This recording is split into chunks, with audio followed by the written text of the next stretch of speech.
Good morning and welcome to chemistry classes by Prakash. देखिए हम लोग सॉल्यूशन समाप्त कर चुके हैं। आज अपने फिजिकल केमिस्ट्री का तीसरा चैप्टर स्टार्ट हुआ जिसका नाम है वैद्युत रसायन। आइए देखते हैं इसको। वैद्युत रसायन चैप्टर नंबर 3।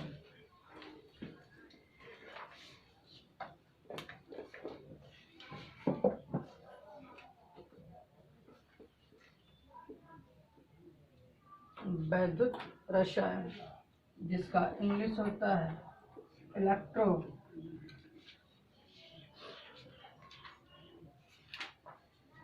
केमिस्ट्री।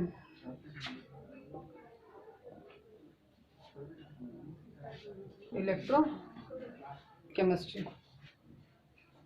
ठीक है भाई। देखिए जो हम लोग वैद्युत लिखे हैं, वैद्युत को विद्युत भी लिखा जाता है, ठीक है ना। तो ये वैद्युत रसायन यानी विद्युत रसायन इलेक्ट्रोकेमिस्ट्री। देखिए क्या ये वैद्युत रसायन का डेफिनेशन देना हो तो हम लोग ऐसा करेंगे, बोलेंगे कि रसायन शास्त्र की एक ऐसी शाखा जिसमें वही ये है वैद्युत ऊर्जा और यह रसायन से ले लीजिए आप रासायनिक ऊर्जा, और इसी को डेफिनेशन में बोल दीजिए कि विज्ञान की वह शाखा या रसायन विज्ञान की वह शाखा जिसमें वैद्युत ऊर्जा और रासायनिक ऊर्जा के मध्य पारस्परिक संबंधों का अध्ययन किया जाता है। क्या कहलाता है? या रसायन विज्ञान की वह शाखा जिसमें वैद्युत ऊर्जा और रासायनिक ऊर्जा के मध्य पारस्परिक संबंधों का अध्ययन किया जाता है। क्या कहलाता है? तो वैद्युत रसायन का डेफिनेशन तो खूब आराम से आप लोग को याद हो जाएगा। क्या बोलेंगे? रसायन विज्ञान की वह शाखा जिसमें वैद्युत ऊर्जा और रासायनिक ऊर्जा के मध्य पारस्परिक संबंधों का अध्ययन किया जाता है। क्या कहलाता है? और ये वैद्युत ऊर्जा और रासायनिक ऊर्जा के मध्य पारस्परिक संबंधों को कौन देता है विद्यार्थी? तो कहिए कि सर सबसे मस्त एग्जांपल तो है सेल यानी बैटरी वाले सेल की बात कर रहे हैं। तो बाबू आपको पता है कि सेल के अंदर होती है कौन सी ऊर्जा? रासायनिक ऊर्जा। जब आप इसको टर्च में या फिर कहीं भी यूज करते हैं तो रासायनिक ऊर्जा से क्या प्राप्त होता है ना। तो रासायनिक ऊर्जा से विद्युत ऊर्जा प्राप्त होता है, यानी इनके मध्य आपसी क्या है ना। तो ये सेल जो है रासायनिक ऊर्जा को विद्युत ऊर्जा में परिवर्तित करता है। वही आप कभी कभी देखते होंगे लोग कि जब कोई बैटरी डिस्चार्ज हो जाती है तो हम लोग पुनः उसको इलेक्ट्रिक से जोड़ करके चार्ज करते हैं ना जी।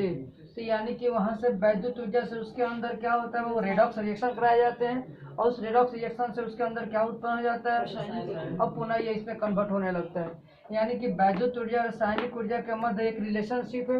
उसी रिलेशनशिप का हम लोग अध्ययन कहाँ पे करेंगे? तो वैद्युत रसायन समझ में आ गया कि क्या है भाई? तो रसायन विज्ञान की वह शाखा जिसमें वैद्युत ऊर्जा और रासायनिक ऊर्जा के मध्य पारस्परिक संबंधों का अध्ययन किया जाता है। क्या कहलाता है? जैसे सेलों का अध्ययन करेंगे। अब विद्यार्थी किसी भी सेल का अध्ययन करेंगे तो सेल के अंदर में भी विद्यार्थी क्या क्या होता है ये आपको पता होना चाहिए, ठीक ना। तो सेल के अंदर में आपको पता है कि इलेक्ट्रोड्स होते हैं, अपघट्य होते हैं, कि भाई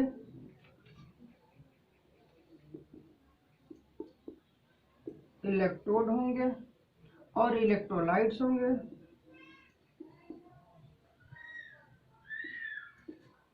यानी वैद्युत अपघट्य और इलेक्ट्रोड दो सब्सटेंस होंगे और इनके मध्य होगा बाबू रेडॉक्स रिएक्शन। क्या होगा? और रेडॉक्स रिएक्शन के थ्रू क्या उत्पन्न होंगे? और रासायनिक ऊर्जा से क्या बनेगा? हमें मिलेगा विद्युत ऊर्जा। अब देखिए इस रेडॉक्स रिएक्शन के दौरान इलेक्ट्रोड और वैद्युत अपघट्य के मध्य कुछ इलेक्ट्रॉन या आयन गति करेंगे। क्या करेंगे बाबू? जब इलेक्ट्रॉन या आयन गति करेंगे तो उसके अंदर क्या उत्पन्न होगी? चालकता उत्पन्न होगी। यानी कि हम लोग को सबसे पहले कंडक्टिविटी के बारे में जानना है और चालकता क्या होती है तो आप लोग खुद ऑलरेडी पढ़ चुके होंगे कि जी 1/r होता है प्रतिरोध के व्युत्क्रम को चालकता कहते हैं। तो सबसे पहले हमें क्या जानना होगा? और प्रतिरोध जानने के लिए हम लोग को जानना होगा ओम का नियम, क्योंकि ओम के नियम में ही तो बाबू प्रतिरोध का उत्पत्ति होता है। तो बताओ बाबू, ओम का नियम से हम लोग को प्रतिरोध प्राप्त होगा, यानी कि V बराबर I। तो यहाँ से मिलेगा प्रतिरोध, और प्रतिरोध जानने के लिए क्या जानेंगे?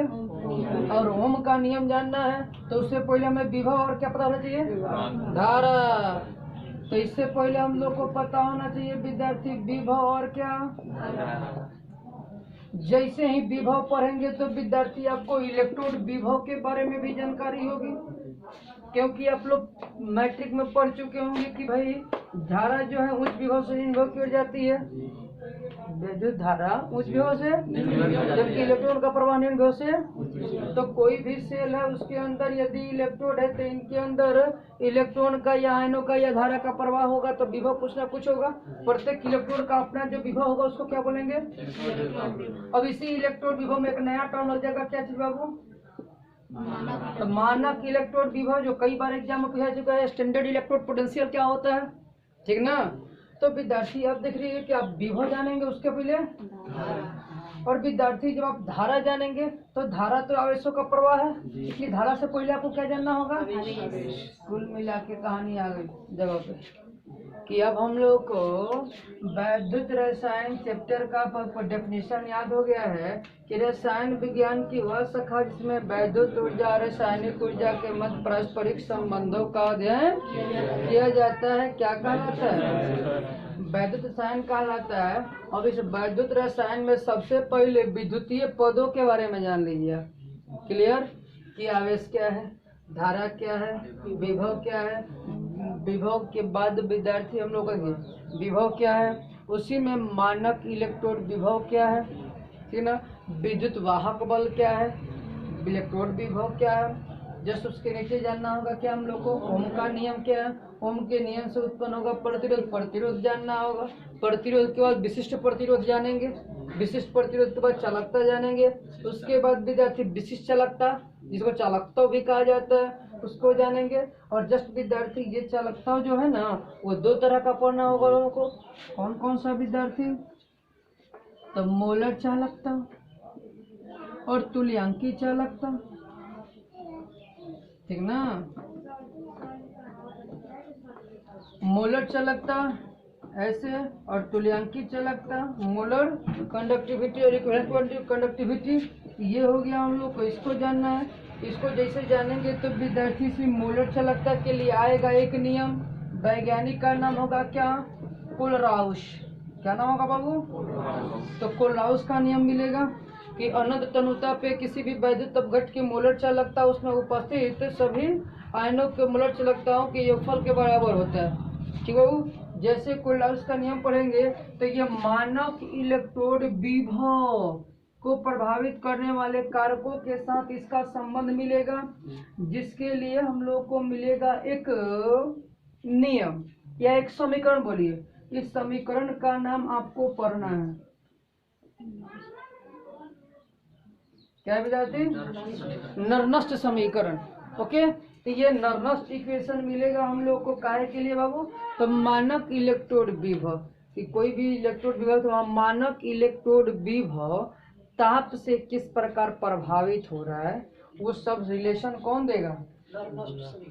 कि मानक इलेक्ट्रोड ताप तथा वैद्युत अपघट के साधारण के साथ किस प्रकार से प्रभावित होता है, उसके लिए समीकरण कौन प्रदान किया था? नर्नस्ट ने। इसे नर्नस्ट समीकरण कहा जाता है। यहाँ पे हम लोग को लॉग का काम पड़ेगा, और लॉग आप लोग को बेसिक में पढ़ाए थे, सो एक बार लॉग को देख जाइए, ठीक है विद्यार्थी। जैसे ये सब समाप्त होंगे हम लोग को नर्नस्ट इक्वेशन, तब हम लोग आ जाएंगे सेल के बारे में। और जब सेल के बारे में जानेंगे तो सेल के टाइम में हम लोग को मिलेगा फैराडे का नियम। ये विद्यार्थी बहुत इंपॉर्टेंट है इस चैप्टर का। क्या चीज? फैराडे का नियम, फैराडे लॉ। अभी तक कई बार एग्जाम भेज चुका है। बात तो समझिए ना कि हर एक साल के अंतराल पे एक क्वेश्चन पूछा जाता है कि फैराडे का विद्युत विच्छेदन नियमों को बताएं। विद्युत विच्छेदन मतलब क्या? कि ये कोई वैद्युत अपघट्य है, उसमें विद्युत धारा प्रवाहित करते हैं तो वह आयनों में टूट जाता है। यह घटना विद्युत विच्छेदन कहलाता है, इलेक्ट्रोलिसिस, विद्युत विच्छेदन। और ये वैद्युत विच्छेदन वाली जो घटना है उसके बारे में किसने बोला है? और 2 नियम दिए हैं। ये फैराडे का नियम हम लोग को एकदम बढ़िया से याद रखना होगा, ठीक ना। और वहाँ पे सेल जानना है कि सेल क्या है, मैंने बैटरी वाला सेल कैसे बनता है, क्या कुछ होता है। उसमें हम लोगों को डेनियल सेल के बारे में, वैद्युत रासायनिक सेल के बारे में जानना है, वैद्युत अभ्यंतर सेल के बारे में भी जानना है, और अंत में सेल का प्रकार, और सबसे आखिरी पॉइंट होगा हमारा संचारण। इस चैप्टर के अंतर्गत हम लोग इतने सारे पॉइंटों का अध्ययन करने वाले हैं। और ये भी याद रहेगा कि भाई सेल के अंदर होती है रिडॉक्स रिएक्शन, जिससे उत्पन्न होता है रासायनिक ऊर्जा, और उसी समय मिलता है वैद्युत ऊर्जा। तो विद्यार्थी, यह चैप्टर थोड़ा सा अपने आप में कुछ खास है समझने के व्यू से। जल्दी बच्चों को समझ में नहीं आता है, आपको आएगा। आप मैंने जितने पॉइंट की चर्चा किया, थोड़ा सा इसको आप घर से देख करके आएंगे। तो इस वीडियो में सिर्फ परिचय, अगले वीडियो में बाबू शुरू करें क्या चीज, विद्युतीय पद। इसमें क्या, आवेश, धारा, विभव, ओम का नियम, ये 4 फिनिश करने में बहुत सी बता देंगे। नहीं तो 1.5 घंटा वीडियो हो जाएगा, 1.5 घंटा का वीडियो हो जाएगा सिर्फ 4 में। कुछ स्पेशल पॉइंट बताएं जो मैट्रिक में पढ़े थे, आप उससे कुछ एक्स्ट्रा बता देंगे, या इंटरमीडिएट में। फिर उसके बाद चालकता, विशिष्ट चालकता, ये चीज आ जाएगा। आप प्रतिरोध यहाँ पे काम होगा, तब आ जाएंगे हम लोग इस चैप्टर के टॉपिक, मेन टॉपिक पे। मोलर चालकता, तुल्यांकी चालकता, कोलाउस का नियम, और जैसे ये समाप्त होगा तब आ जाएंगे आप इलेक्ट्रोड विभव, मानक इलेक्ट्रोड विभव, इलेक्ट्रोलाइट्स, इलेक्ट्रोलिसिस, सब चीज के बारे में। और नेक्स्ट इंपॉर्टेंट टॉपिक नॉनस्ट इक्वेशन, लेकिन उससे पहले हम लोग को सेल चित्र वगैरह सब जान लेना होगा, ठीक ना। तो इस वीडियो में इतना है।